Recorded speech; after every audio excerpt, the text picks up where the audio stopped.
Hi welcome back to my channel. ఈరోజు కథ నీ ప్రేమ సాక్షిగా 20వ భాగాన్ని వినేద్దాం.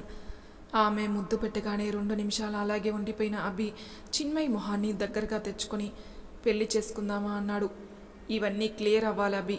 మనం పెళ్లి చేసుకున్నా నేను సంతోషంగా ఉంచలేను. ఆదిత్య, విశాల్, ముఖ్యంగా ఆదిత్య వాడు మనుషుల మధ్య తిరగడానికి అర్హుడు కాదు అంది అతని గుండెలపై వాలుతూ. అని ఆలోచిస్తూ పడుకో అన్నాడు ఆమె నుండి దూరం జరుగుతూ. కూర్చో ఇక్కడే అంది అతన్ని వదలకుండా. డోర్ క్లోజ్ చేసి తన నీస్ దగ్గర పిల్లోస్ అడ్జస్ట్ చేసి పడుకున్నాడు. తర్వాత రోజు ఉదయాన ఒక హ్యాండ్ పెయిన్గా ఉండడంతో ఒకవైపే తిరిగి పడుకున్నాడు అతను. చాలాసేపు అతన్ని చూస్తుంది ఆమె మొహంలో భయం, కంగారు ఏవీ లేవు. చాలా ప్రశాంతంగా పడుకున్నాడు. అతనితో గడిపిన రోజులు, అతను ప్రపోజ్ చేసిన రోజు, తొలి ముద్దు, ఆమెని చేరిన రోజు ఆమెలో కలిగిన అలజడి, అదే అలజడి కారులో అతను ముద్దు పెట్టినప్పుడు కలిగింది. ఒప్పుకోవడానికి సిద్ధంగా లేని మనసు ఇప్పటికీ ఆ నిజాన్ని ఆమె మస్తిష్కంలోనే ముంచేసింది. భద్రంగా పడుకున్న అతన్ని ఎంతసేపు చూసిందో తెలియని ప్రశాంతత. ఇకపై జరిగేది అంతా మంచికే అని నమ్మకం, జీవితంపై సానుకూల దృక్పథం అన్నీ ఒక రాత్రిలో రావడానికి కారణం అతనిని ఆమెకి కూడా తెలుసు. పొట్టన్ని తడుముకుని దీర్ఘంగా శ్వాస వదిలి ఫ్రెష్ అవడానికి వెళ్ళింది.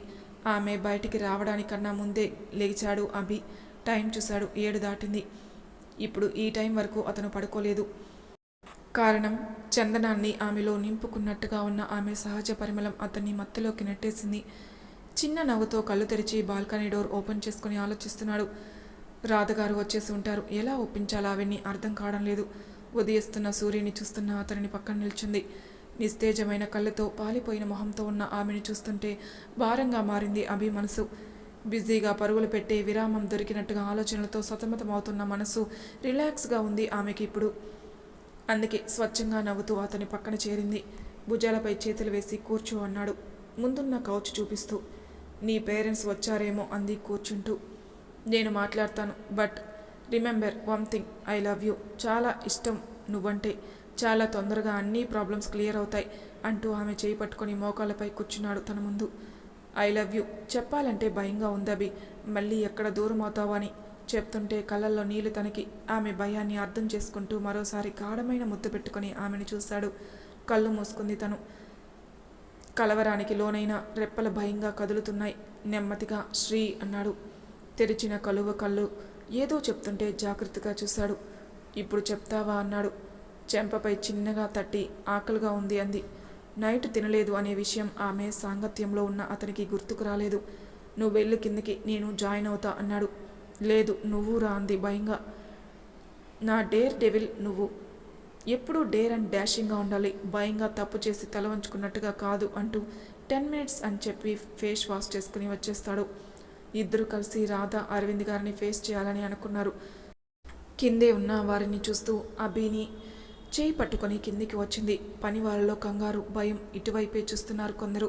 ఖచ్చితంగా ఏదో జరగబోతుందని తెలుస్తుంటే హాయ్ మామ్ అన్నాడు పలకరింపుగా. అతన్ని చూసిన ఆమె మొహంలో భయం, కంగారు నొసలు చిట్లిస్తూ వారిని చూశాడు. ఆదిత్య స్టేట్మెంట్ ఇచ్చాడు అభి అని. పేపర్ అభి చేతికి ఇచ్చారు అరవింద్ గారు. అతని నుండి అది తీసుకుని అభి కూడా కనిపించేలా ఓపెన్ చేసింది తను. చదువుతూ ఉండగానే నేలను తాకుతున్న ఆమె కన్నీళ్లు చూసి పేపర్ విసుగ్గా లాక్కుని విసిరేశాడు. పైకి వెళ్ళింది చిన్మయ్. ఇప్పుడేం చేయగలవు నువ్వు? ఆ అమ్మాయిని వద్దన్నా వినకుండా మళ్ళీ తెచ్చిపెట్టావు. ప్రపంచంలో ఎంత దూరం వెళ్ళినా చిన్మయిని ఇప్పుడు గుర్తుపట్టని వారండరు. అభి, వాడు లీగల్గా చిన్నుని తన భార్యని చేసుకున్నాడు. వదిలే ఆ దరిద్రాన్ని. ఇప్పటికైనా జరిగేది చూస్తూ తట్టుకోవడం మా వల్ల కాదింకా అంటూ వెళ్ళిపోయింది ఆవిడ. ఇన్ని రోజులు మీ అమ్మ వద్దన్నా నీకు సపోర్ట్ చేశా అభి. ఇదంతా చూస్తుంటే ఆదిత్య ఏదో పెద్ద స్కెచ్ వేసినట్టుగా అనిపిస్తుంది.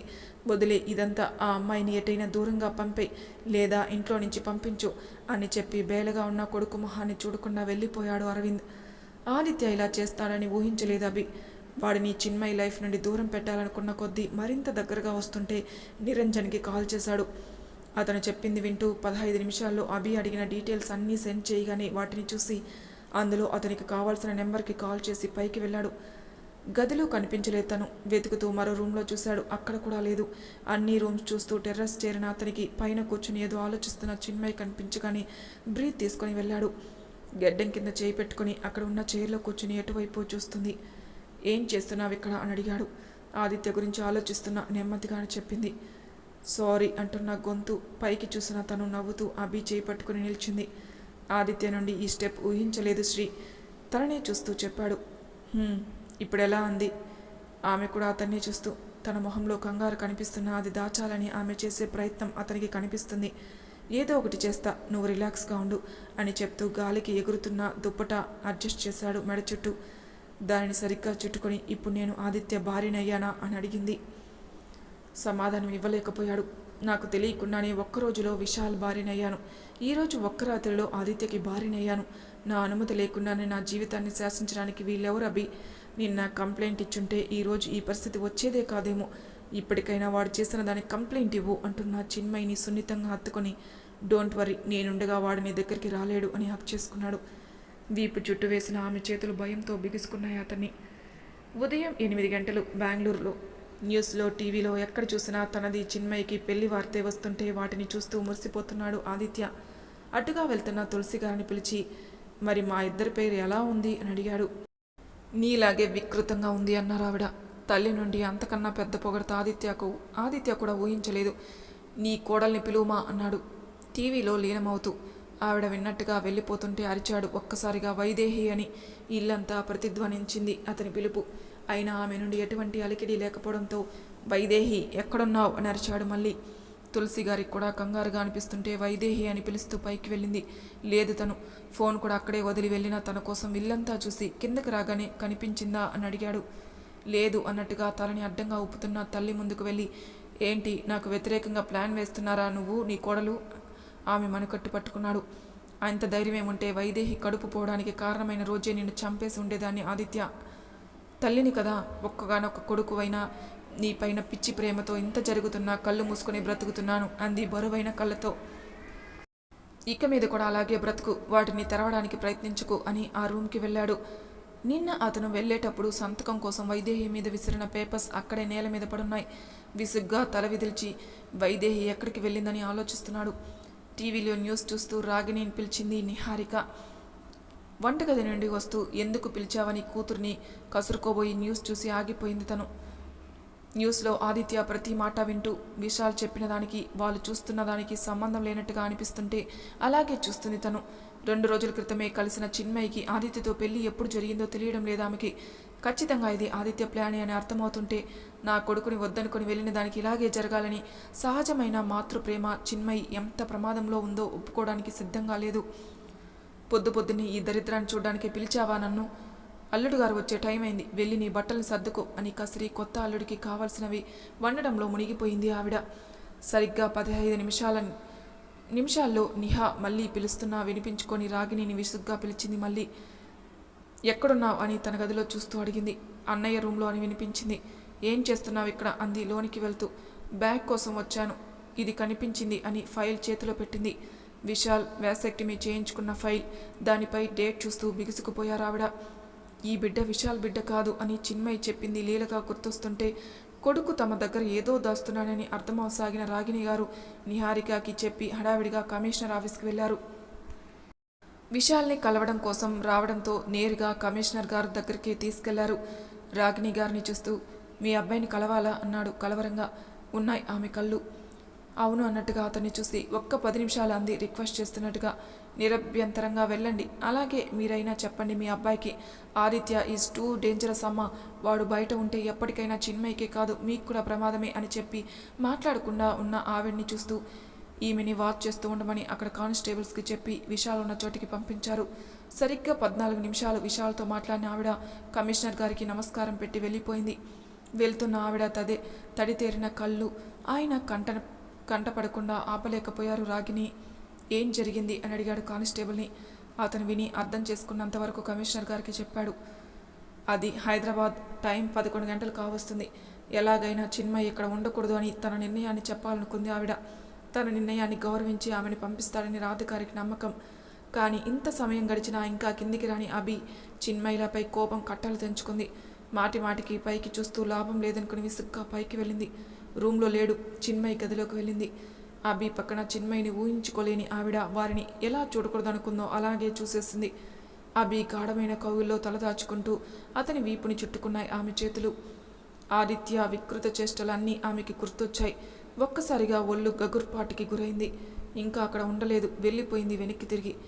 ఎందుకు ఇలా చేస్తున్నావు అభి? బాధగా మూలుగుతూ హాస్పిటల్కి వెళ్తున్న ఆమెలో తెలియని అలజడి. కార్ డోర్ తీస్తుండగా మళ్ళీ కనిపించింది రాగిని. బెంగళూరు. వైదేహి ఎక్కడికి వెళ్ళిందో తెలియక ఇల్లంతా వీరంగం సృష్టిస్తున్న ఆదిత్యని పట్టించుకోకుండా వైదేహి కోసం చూస్తూ ఉంది. చాలాసేపటికి వస్తుంది వైదేహి. ఆమె పక్కనే మరొక వ్యక్తి. నల్ల కోటు వేసుకున్నాడు కదా, చూడగానే అర్థమైంది లాయర్ అని. వికృతంగా చూస్తున్న ఆదిత్య ముందుకు చేరి అతని చేతిలో పేపర్స్ పెట్టింది. బ్రుకిటి మడిచి ఎక్కడికి వెళ్ళావు అన్నాడు. అవి చూడు, నీకే అర్థమవుతుందంది. తనని చూస్తేనే కుందేళ్లా భయపడే ఆ గొంతులో గాంభీర్యం కనిపించింది ఆదిత్యకి. పేపర్స్ వైపు చూశాడు. వైదేహి భుజం పట్టుకుని ఎక్కడికి వెళ్ళిపోయావు అంటూ ఆప్యాయంగా పలకరిస్తున్న తులసి గారిని హత్తుకుని, ఈ పంజరం నుండి విముక్తి దొరికిపోతుంది అత్తయ్య నాకు అంది. ఆశ్చర్యంగా చూసింది వైదేహిని. పేపర్స్ రీడ్ చేసిన వైదేహి చెయ్యి ఫోర్స్గా పట్టుకుని హౌ డేర్ యూ అని అరిచాడు గట్టిగా. మిస్టర్ ఆదిత్య, వదలండి ఆమెని, హెరాస్ చేస్తున్నారని ఇప్పుడే మీ మీద కేసు పెట్టచ్చు అంటూ లాయర్ ముందుకు రాగానే అతన్ని చూశాడు. ఆయన తెలుగు రాష్ట్రాల్లో పరిచయం అక్కర్లేని ఫేమస్ లాయర్ దత్తాత్రేయ గారు. ఇక్కడికి ఎలా వచ్చారో అర్థం కాలేదు. విడాకులు తీసుకున్న మీరు భరణంగా ఆమెకు చెల్లించాల్సిన మొత్తం దాదాపు 800 కోట్లు ఇంకా చెల్లించలేదని మీ భార్య మీపై కేసు వేశారు. అలాగే తనకి భవిష్యత్తులో ఏం జరిగినా అందుకు కారణం మీరే అని ముందస్తు కేసు కూడా పెట్టారు. Better you stay away from her అని చెప్పి ముగించాడు. విడాకులు తీసుకున్నామని ఫేక్ సర్టిఫికేట్ సృష్టించి అప్పటికి మేనేజ్ చేశాడు. కానీ విడాకుల కింద భరణం చెల్లించాల్సి ఉంటుందని మర్చిపోయాడు అతను. ఇంత ధైర్యం నీకెలా వచ్చింది? ఆమె చెయ్యి వదులుతూ ప్రశ్నించాడు అది. మౌనంగా ఉంది వైదేహి. అతనికి అర్థమవుతుంది ఖచ్చితంగా ఇదంతా వెనక నుండి ఎవరో నడిపిస్తున్నారని.